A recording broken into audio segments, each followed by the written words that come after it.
Hello, this is the 31st lecture on Revelation and World History. Last time, we learned that the 144,000 appear in real history. The number 144,000, mentioned in the book of Revelation, is a number that appears at a specific point in time in the fulfillment of the prophecy. In 1910, the Korean Peninsula was forcibly annexed by Japan, and colonial rule began. The 105 people incident of 1911 marked the beginning of Japan's oppression of Korea and its full-scale persecution of the Church. During this period, the number of Presbyterian Church members in Korea reached 144,000. This is recorded in detail in the minutes of the General Assembly of the Presbyterian Church in Korea. The following year, on September 1, 1912, the First Presbyterian General Assembly in Korea was formed. Despite the continued oppression of the Korean Church by the Japanese, the Korean Church continued to grow day by day. The first country to greet the sunrise across the international dateline is the Korean Peninsula. In this lecture, we will explore the significant historical events that occurred in 1912. Revelation and World History, Chapter 4, Section 6. The year 1912. The number 144,000 corresponds to the number of members in the Korean Presbyterian Church. During the First General Assembly, comprised of 7 presbyteries from 1911 to 1912. The year 1912 also holds another significance. It is also the year that none other than Kim Il-sung was born, and he is a person whose name has the number 666. Kim Il-sung's birthday was April 15, 1912. At that time, the number of Presbyterian Church members in Korea reached 144,000. This was also the beginning of the full-scale persecution of the Korean Church by the Japanese, including the 105-person incident. Kim Il-sung ascended to power in Pyongyang, which was called the Jerusalem of the East. And Kim Il-sung completely destroyed the North Korean Church. The year that Kim Il-sung was born was 1912. At that time, there were more provinces in the Korean Peninsula, but they formed a General Assembly by creating 7 presbyteries. Kim Il-sung was born in 1912, the year the First General Assembly of the Presbyterian Church of Korea was held. It also seems clear that this was not a coincidence, but was done according to God's plan.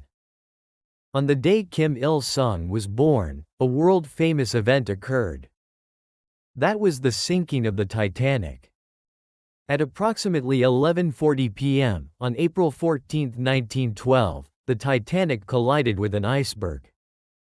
At approximately 2:20 a.m. on April 15, the Titanic completely sank.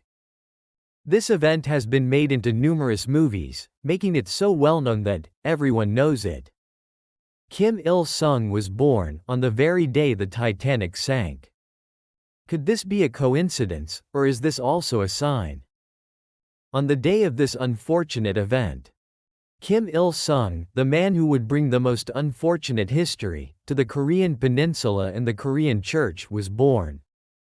If this incident was a sign of Kim Il-sung's birth, then there are also signs of his death. Astrologists often say that a large star falling announces the death of a prominent figure in the nation. A similar phenomenon occurred at Kim Il-sung's death. It is the Shoemaker-Levy comet collision event with Jupiter. Comet Shoemaker-Levy was discovered on March 25, 1993. Just over a year and 4 months before its collision with Jupiter. It was discovered by chance by American astronomers Shoemaker and Levy, while observing an asteroid with a telescope at Palomar Observatory in the United States. This comet was a collision between several pieces of the comet and Jupiter, between July 16 and 22, 1994. This collision between a giant planet, like Jupiter, and a comet may be the largest collision ever observed, since humans began observing stars with telescopes.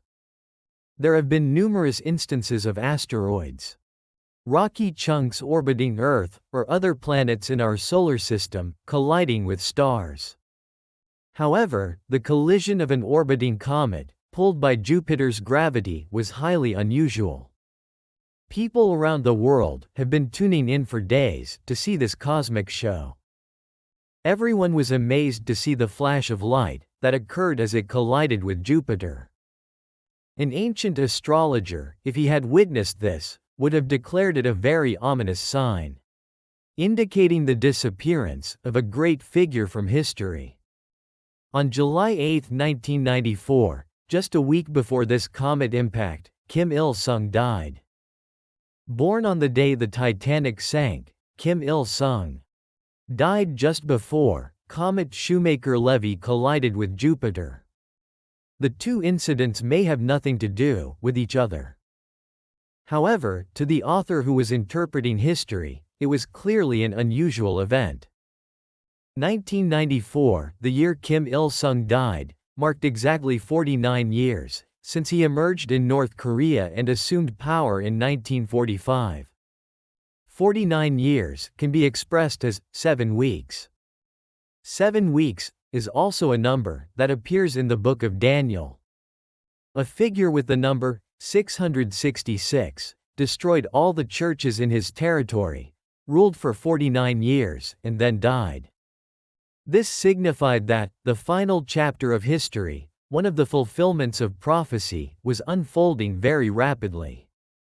666 is a number that can only be completed by combining the names of Kim Il-sung and Kim Jong-il. Kim Il-sung ruled for 49 years and died. Power was then passed to his son, Kim Jong-il. Kim Jong-il was born in 1942 and died in 2011. Since ancient times, Koreans have considered the year of birth to be 1 year old. Kim Jong-il was exactly 70 years old in Korean age when he died. Kim Il-sung ruled for 49 years, and Kim Jong-il died at the age of 70. This is the same period as the 70 years that the Soviet Union existed. Kim Il-sung's name, Il-sung, means to accomplish that day. And Kim Jong-il's name, Jong-il, means that very day. The two horns of the two-horned beast, appearing in Revelation chapter 13, verse 11, are Kim Il-sung and Kim Jong-il. And the number of their names is 666. We can discover the surprising fact that the meanings of their names, the length of their reigns, and the number of years they lived all coincide with the numbers recorded in the Bible. Kim Il-sung was not a small figure who ruled over a small eastern country or half of the Korean peninsula. In the history of the world church, he is a very important figure who destroyed all churches in the country he ruled. Through him, the prophecies recorded in the Old Testament and the book of Revelation were fulfilled. The year that this person with such a history was born was 1912. At that time, the number of members of the Korean Presbyterian Church reached 144,000. The book of Revelation and the prophetic books state that the place where prophecy is fulfilled is the east where the sun rises. This prophecy is being fulfilled on the Korean Peninsula, a place located in the east where the sun rises. Revelation chapter 7 verse 4 states that the total number of those sealed from the 12 tribes of Israel is 144,000. The Korean Peninsula, too, has been a united political community since the ancient Three Kingdoms period, when 12 small nations united. In this way, the histories of Israel and the Korean Peninsula are like twins.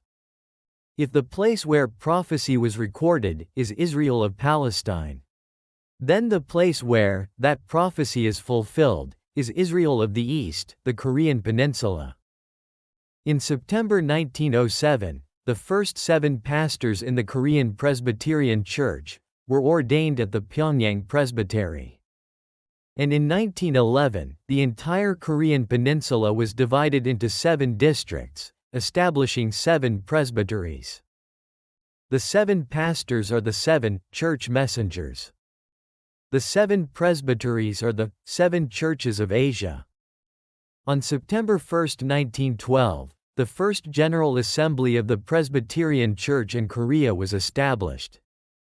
It was around this time, in 1912, when the number of Presbyterian Church members in Korea reached 144,000, that Kim Il-sung was born. It was Kim Il-sung who annihilated the North Korean Church, known as the Jerusalem of the East. The sum of the names of Kim Il-sung and Kim Jong-il is 666. It was the Bible History School. If you subscribe and set up notifications, you can continue listening to the lectures on Revelation and world history.